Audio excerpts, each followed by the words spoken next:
What's up, guys? We are on day 25, and the theme for today is Rise. We'll be looking at Mark chapter 2, verses 1 through 5, where it says, When Jesus returned to Capernaum after some days, it was reported that he was at home, and many were gathered together, so that there was no more room, not even at the door, and he was preaching the word to them.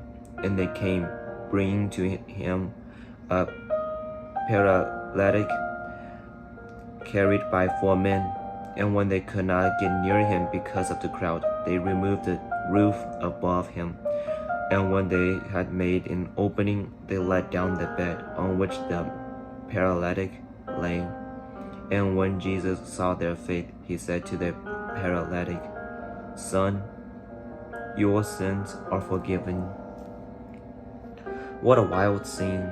There was such a mob at the house where Jesus was staying that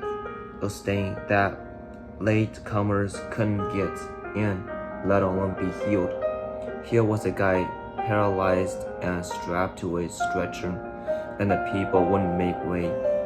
Tough crowd. They didn't even clear a path when they saw men dragging him onto the roof, a task that couldn't have been quick or smooth.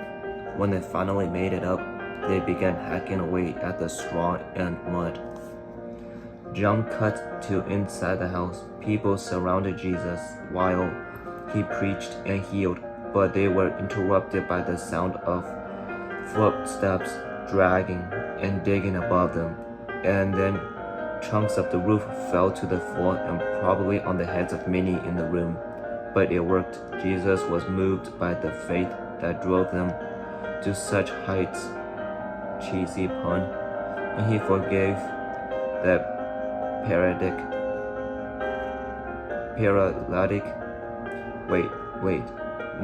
Thanks, Jesus. But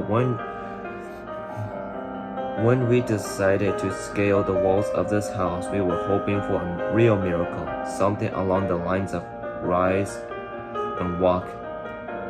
At least that's how it usually works. We go to Jesus with our own ideas about what he should do for us, and we're disappointed when he doesn't stick to the script. But it's often in the unexpected that Jesus does his best work.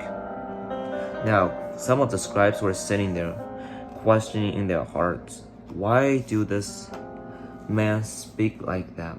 He is blaspheming. Who could forgive sin but God alone? And immediately Jesus, perceiving in his spirit that they questioned within themselves, and said to them, Why do you question these things in your hearts?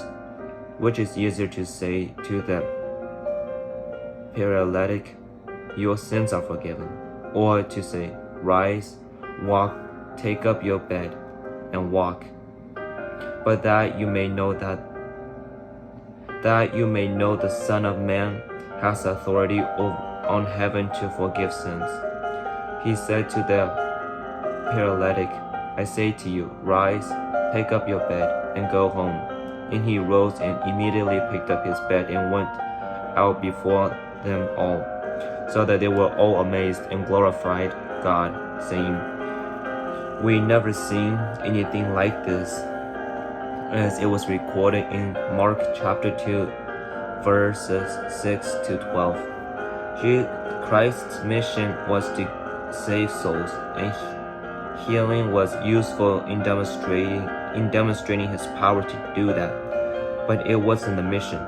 Healing displayed his compassion, love, and desire to restore, but it paled in comparison to his true purpose, to restore and raise lost souls. Of course, Jesus was able to discern the genuine faith of the men on the roof, along with the lack of faith of the crowd in the room.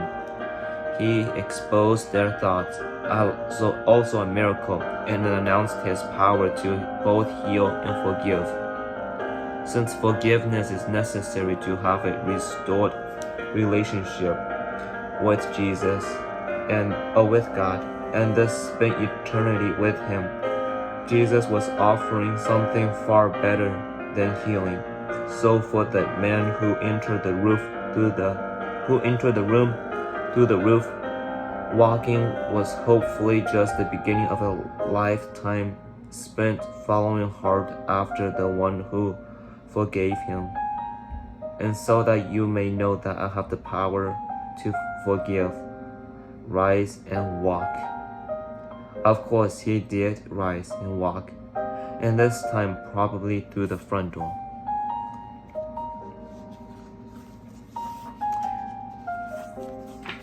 And the prayer for today is, thank God for forgiving your sins, and ask him to give you the same kind of reckless faith and passion as the friends of the paralytic.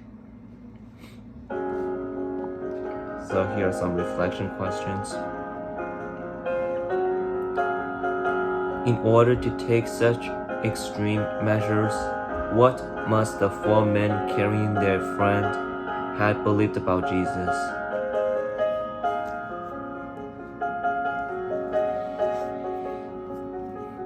In order to take such extreme measures, what must the 4 men carrying their friend have believed about Jesus?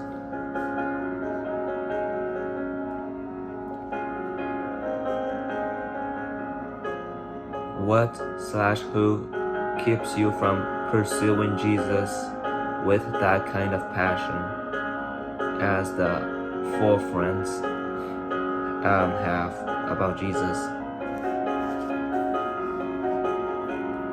What keeps you from pursuing Jesus with that kind of passion?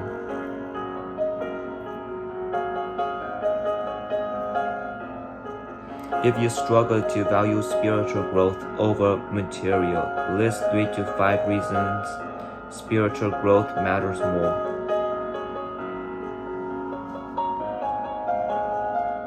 If you struggle to value spiritual growth over material, list 3 to 5 reasons spiritual growth matters more. And that will conclude our time for day 25 with the theme of rise. We all have this expectation of what we have this expectation of what Jesus could do in our lives, and it's not a bad thing. I don't believe it's a bad thing to have that kind of mentality of what you may expect, because it's like for Christians, we believe and we have this expectation of God, of Jesus coming at the last day, and we have to keep on that faith that he will come someday and fulfill everything that was written in the book of Revelation. So for me, it's like expectation. It's like in a sense kind of faith, because you have faith. Like when you set expectations for Jesus, you have faith / hope of what you hope he will do. But obviously we know that Jesus does not always meet our expectations, and we have to be careful not to set expectations in a way where we ourselves lead ourselves to our own destruction, because if Jesus does not fall into this box of expectation, then we will feel let down and betrayed, even though we all know that God and Jesus are far from betraying us. And so may you have the open mind and heart to know that God can do more than just what you expect. And may you look out for those opportunities throughout your day. It could be during school, work, among your friends, your family, and etc. But yeah, may you just have the open heart of knowing that God could be more than what you expect him to be. So go and walk with God.